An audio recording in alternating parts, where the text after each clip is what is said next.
Very good morning, dear students. I hope you are doing well. So, today we are going to start with the last chapter of our term, that is, chapter 6, our nervous system. And we'll be covering this chapter in two parts. In this part, we'll be talking about the structure of the nervous system. So, let us start. So, before we begin with the video, just tell me one thing, that have you ever felt excitement or nervousness, and what happens to our body when we feel excited or nervous? Exactly. So when we feel excited or nervous, our body becomes tense. Now this is because our nervous systems becomes overactive. Now what is this nervous system?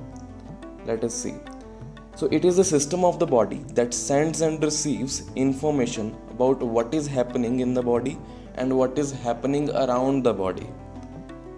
Our nervous system, it controls all the systems, all the other systems of the body as well. So now what is this nervous system made up of? It is made up of three parts, or we can say brain, spinal cord and nerves. They together form the nervous system. Let us talk about all of these one by one. The first one is the brain. Our brain is the control center of the human body. It receives information from all the parts of the body through different nerves.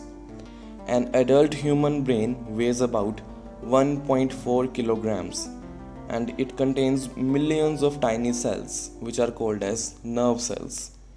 It is protected by a hard bony skull, and the space between the skull and the brain is filled with a clear fluid that protects the brain and serves as a cushion against jerks and injuries. Our brain is made up of three different parts, as you can see on the screen. These three different parts are cerebrum, cerebellum and medulla.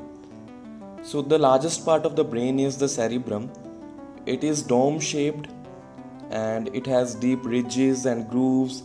It controls the working of our sense organs and it also controls our voice.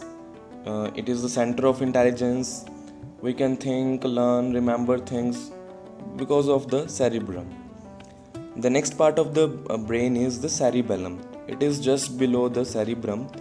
It coordinates the actions of the muscles and makes them work together. It also helps us to keep our body in upright posture. If the cerebellum does not work properly, our body movements become jerky.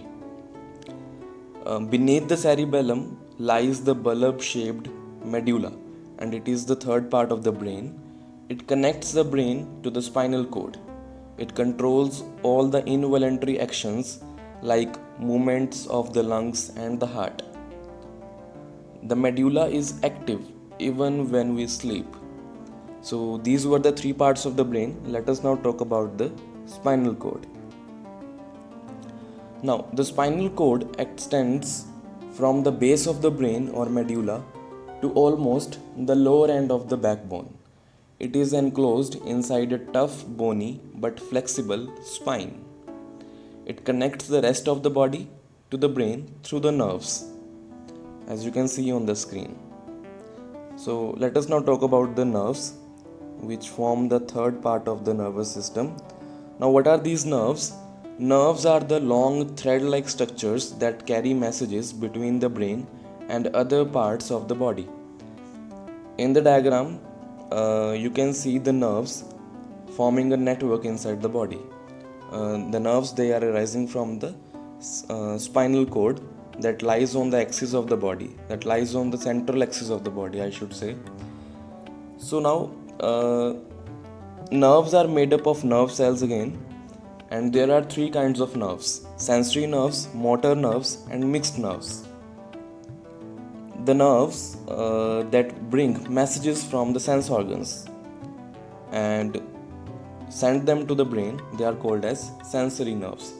And the nerves that carry orders from the brain or the spinal cord to the muscles, they are called as motor nerves. And the nerves which can function both, like they can also bring messages from the brain, they can also bring messages from the sense organs and they can also bring orders from the brain. So their work is mixed. This is why they are called as mixed nerves. So as we have already said that the nervous system controls all our actions, but some of our actions are very quick and automatic. These actions are called as reflex actions. Such actions are controlled by the spinal cord. For example, when our fingers comes in contact with the hot object, the sensory nerves immediately passes a message to the spinal cord. The spinal cord sends orders through the motor nerves for the muscles to tighten up. We pull our hand away from the hot object even before we feel the pain. Now such type of action is called as reflex actions. Blinking of the eyes and watering of the mouth are other two examples of reflex actions. So this was all about the structure of the nervous system. In our next class or video clip, we'll talk about the sense organs, and we'll also talk about how to care the sense organs. So this was all for today. Thank you so much.